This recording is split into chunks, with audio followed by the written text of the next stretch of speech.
Hola a todos, esta es una cápsula cortita para retomar un poco lo que es la forma analítica de resolver problemas de vigas, para calcular la fuerza constante interna y el momento flexor interno. ¿Ya? Entonces, la idea de este método, no le voy a explicar todo lo que, toda la teoría detrás de las vigas, porque eso ya lo saben ustedes del curso anterior. Pero la idea de este método, para que lo recuerden, es utilizar la definición de fuerza constante y momento flexor como ecuaciones, que eran estas, para darnos cuenta de que si nosotros aplicamos una integral, podemos decir que B, o la variación de B y la variación de M, van a estar dadas por la integral de el gráfico anterior. Entonces yo tengo la viga con este gráfico de fuerza distribuida, luego el gráfico de V es la integral al revés del anterior. Entonces como acá, porque está negativo. Entonces como acá tengo una pendiente positiva, acá tengo una... Ay, perdón. Acá tengo básicamente una parábola que se abre hacia abajo y que va restando fuerza constante. Mientras que en el de momento usaría una cúbica con respecto a lo mismo. Entonces, igual quedaría más parecida, porque en este caso la cúbica y la parábola serán casi iguales.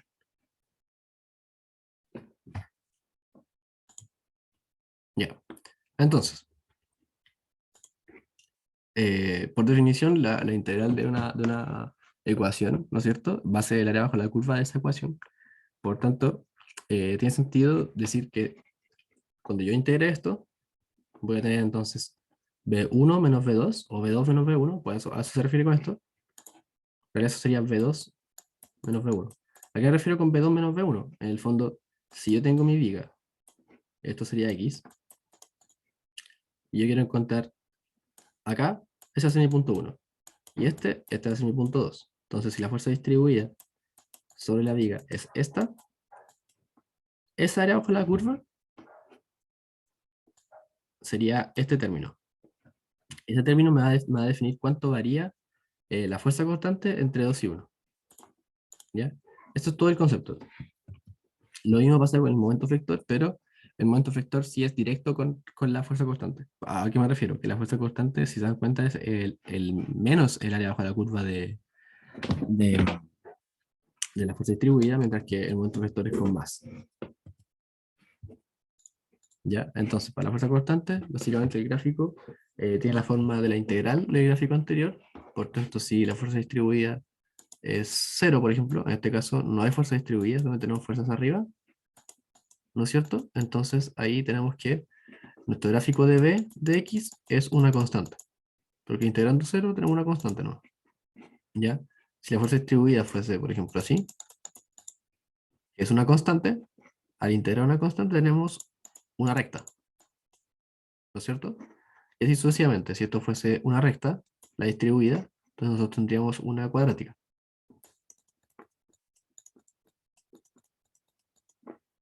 ¿Ya? Y su cambio, es decir, el delta V, está dado por el área bajo la curva del mismo. Por el área bajo la curva de la fuerza distribuida, vamos a encontrar cuánto varía el V. Además, las fuerzas puntuales sobre la viga simbolizan las discontinuidades en el gráfico, saltitos. Se refiere a que cuando nosotros nos encontramos con una fuerza puntual, por ejemplo, aquí está la viga, nosotros vamos a ir recorriéndola desde cero hacia el infinito, y acá, por ejemplo, hay una fuerza puntual, que es una fuerza que está así tal cual aplicada. No es una fuerza distribuida, sino que es una fuerza puntual. Cuando nos encontremos con esa fuerza, nuestro gráfico de fuerza constante va a ir derechito, derechito, derechito, derechito, derechito, y de repente va a pegarse un salto. Más arriba o más abajo, eso depende de cada uno. ¿Ya? El momento vector es exactamente lo mismo, pero todo eso aplica solamente con la fuerza constante, con el diagrama de arriba. Entonces, para un ejemplo pequeño, tendríamos esta viga. Usted puede hacer ejercicio después de ponerle números a esto y hacerlo con números. Yo lo voy a hacer con letras para que quede un poco más genérico. Podemos ver que una fuerza distribuida, que es una constante, es W siempre, no es como W por X, no, es solamente W, omega.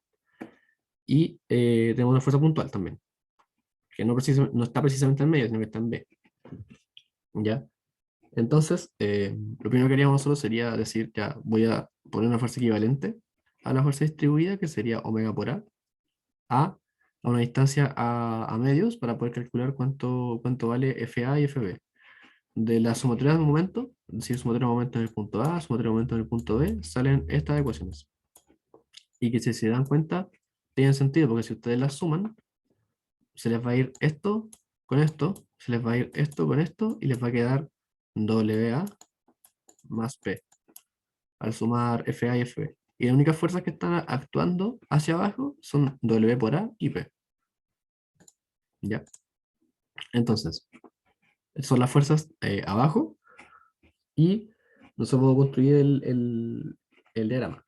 Como les dije, la integral de una constante, en este caso de omega, sería una, una lineal. Entonces, si ustedes tienen omega por dx y lo integran, les va a dar omega por x más una constante, C1. ¿Ya? Dijimos que v era menos la integral de esto, así que nos va a quedar como menos omega. Si se dan cuenta, en este caso, si nosotros suponemos que de acá para arriba todo es positivo, ¿no es cierto? Este omega sería positivo, entonces tenemos un área positiva arriba, y eso quiere decir que la fuerza cortante, nosotros vamos a ir disminuyendo la fuerza cortante a medida que vamos avanzando. ¿Ya? Va a ir disminuyendo. Así que es una recta con pendiente omega y negativa.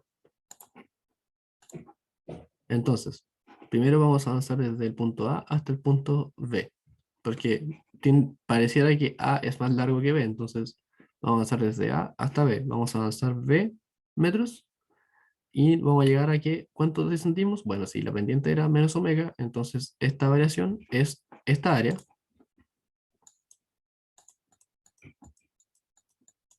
que sería omega por B, ¿ya? Y esa va a ser la variación, esta distancia en el fondo. Esa variación es omega B, ¿ya? Entonces yo puedo definir que si este punto de acá es FA, entonces este punto de acá es FA menos omega B. Ah, a todo esto, porque este punto es FA, porque yo acá tengo una fuerza puntual de magnitud F por A, ¿ya? Luego, en este punto, en el punto X igual B, lo que tengo es una discontinuidad. ¿Por qué? Porque acá tengo otra fuerza puntual de magnitud B. P, perdón. Entonces, a esta magnitud también le vamos a restar P. Y se dan cuenta es como un saltito. Hay una discontinuidad, po, ¿ya? Y la fuerza P va hacia abajo, entonces también es un saltito hacia abajo. ¿Por qué pasa eso? Porque recuerden que este es el diagrama con el que estamos trabajando, donde este es el momento flector positivo y esta es la fuerza cortante positiva. Entonces, si la fuerza distribuida, la fuerza P, está como apoyando a la fuerza V, no tengo necesidad de hacer una fuerza V más grande, sino que tendría que hacerla más chica.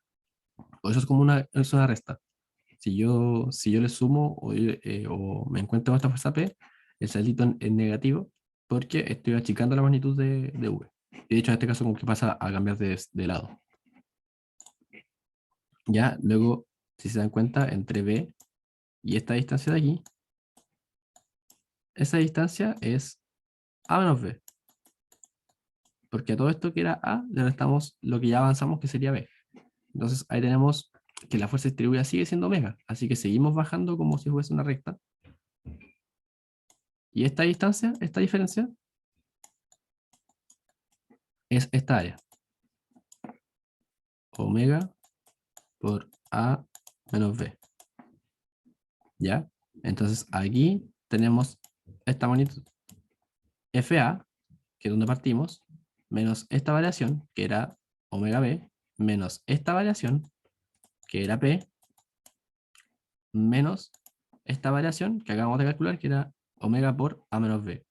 Si esto lo trabajamos un poquito, nos damos cuenta de que esto se cancela con esto, y nos queda FA menos omega A menos P. Y ahí eso igual a FB, justamente. Ojo, que si este punto de aquí les diese distinto que FB, quiere decir que está malo. ¿Por qué? Porque acá FB me está haciendo un saltito positivo y necesariamente tengo que terminar en el cero. O sea que si yo vengo por aquí ya, a esta distancia, esta distancia, y me encuentro con la fuerza puntual FB, y la fuerza FB me deja, por ejemplo, aquí, eso quiere decir de que no hicieron el diagrama bien. Y tienen que revisar dónde pueden tener el error. Porque esto parte y termina en 0, en V igual 0, ¿no es cierto? Acá yo vengo en 0, 0, 0, 0, 0, 0, saltito, FA, variación, variación, variación, constante, variación, termino en 0, 0, 0, 0, 0, 0, 0. Luego, para el momento vector, la idea es exactamente la misma. Si ahora tienen ustedes que esta es una recta, la recta tiene forma menos omega x más una constante, en este caso esa constante sería FA. Acá lo integran y les va a dar menos omega por x cuadrado partido en 2 más c por x más d. Entonces es una parábola. Y si se dan cuenta, la parábola tiene una amplitud negativa. Eso quiere decir de que la parábola tiene esta forma. Perdón. Ay, perdón. Tiene esta forma. Una parábola que se abre hacia abajo. ¿Ya? Pero si se dan cuenta, el gráfico de arriba nunca llega al cero, que sería acá más o menos, donde llegas al cero. ¿Qué significa eso? De que nunca vamos a pasar por el máximo local de la parábola. ¿Ya? Por eso aquí no se nota mucho porque en realidad la parábola está como así. En verdad es así y después hacer esto. Pero se corta aquí porque aquí tenemos un cambio de sección. ¿Ya? Vean que ustedes se preguntan, ya, pero entonces yo sé ahora, por lo que acabo de decir, que la forma es esta. Pero la sección de parábola que podría utilizar para el gráfico M sería esta, o podría usar aquí esto, ¿cachai? Y se ve distinto. Eh, entonces, ¿cómo saben ustedes qué parte de la parábola usar? Dicen, ya, sé que es una parábola que se da hacia abajo por el área, o sea, por la pendiente de la recta de arriba. Y además veo que esta área de aquí, abajo de la curva, es positiva. Y todo es positivo. Por lo menos en x igual b, no tengo nada que sea negativo. Eso quiere decir de que esto solamente va subiendo. Solo sube. No hace nada más que subir. ¿Ya? ¿Cuánto sube? Esta área. A1. ¿Y cuánto vale A1? Bueno, calculémoslo. Tenemos, podemos separar esto en dos secciones. Esta sección de ahí y esta figura de acá. Tenemos un rectángulo y un triángulo. La parte de arriba y la de abajo.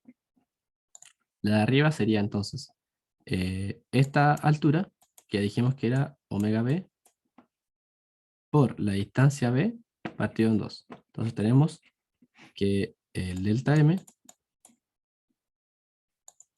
va a ser omega por b al cuadrado partido en 2, más el área de abajo.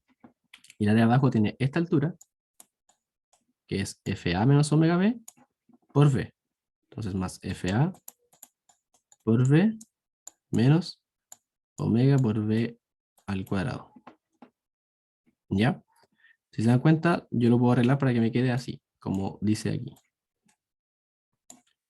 Porque en el fondo esto de aquí sería 2 veces omega b partido en 2 negativo, le sumo omega b cuadrado partido en 2, entonces me queda como menos 1 omega b cuadrado partido en 2.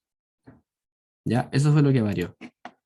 Luego, desde aquí, bueno, por como yo lo dibujé, puse que toda esta área de acá es negativa. ¿Se dan cuenta? Porque está por debajo del 0. Entonces, esa área de acá me va a estar restando. Entonces lo mismo, tengo una pendiente negativa, por lo tanto yo sé que la parábola es así, porque la pendiente es la misma, omega, y ahora en lugar de usar esta sección voy a usar esta sección. ¿Por qué? Porque esta área es negativa, así que voy a estar bajando siempre. Bajo esta distancia. Y esta distancia, delta m, es igual al área 2. ¿Ya? Pucha, y el área 2 no es tan, no es tan sencilla de calcular. Si se dan cuenta esto de aquí, o sea, en verdad sí es sencilla de calcular, solamente que como está todo con letras, se hace un poco más tedioso. De nuevo, separamos en dos secciones, el rectángulo y el triángulo. El rectángulo tiene una altura, acá, FA menos omega B menos P. Entonces, tenemos que varió ahora a la cantidad que ya tenía, que es el punto de acá, eso ahí es el punto de acá. Y ahora vamos a restarle en el fondo la distancia de acá. Entonces vamos a multiplicar esa altura por esa base, y como eso es un rectángulo, queda así tal cual. Pero ahora tenemos que sumar el triángulo. Y el triángulo tenemos que es la diferencia, ¿no es cierto?, entre esa distancia y esa distancia. Sabemos que esa diferencia es igual a omega por a menos b, ¿no es cierto? Entonces, si esta altura es omega por a menos b, y la base también es a menos b, vamos a tener omega por a menos b por a menos b partido en 2, porque es un triángulo, así que tenemos que partirlo en 2. Nos queda esto de aquí partido en 2. ¿Ya? Entonces, todo esto es la variación de momento, que es esta distancia. ¿Ya? Y acá, entonces, esto de aquí debería estar partido en 2. Se me olvidó. Y luego, si esto está bien hecho, esta parte de acá es una constante en el diagrama de V, entonces acá se ve como una recta. Esto de aquí es una recta. ¿Ya? Y esta distancia debería ser igual a esta área. Es decir, L menos A por delta M, perdón. Delta M entonces es igual a L por A, o sea, L menos A por esta altura, que sería FB. O bien todo esto de aquí arriba. Y eso es todo. Esa es toda la lógica detrás de, el método analítico con el que yo hago los problemas de vigas. De verdad, si no entienden algo sobre esto, pregúntenmelo para yo mandarle un audio por WhatsApp o por correo para que esto quede claro. Porque de verdad que si ustedes no manejan esto para la prueba, les va a tomar la mitad de la prueba solucionar o hacer estos dos diagramas, y después no van a tener tiempo para calcular los esfuerzos. Y al profe le importan los esfuerzos, no los diagramas. Así que les recomiendo de verdad que aprendan a hacer esta forma de hacer los diagramas, porque me demoro mucho menos que haciendo ecuación por ecuación.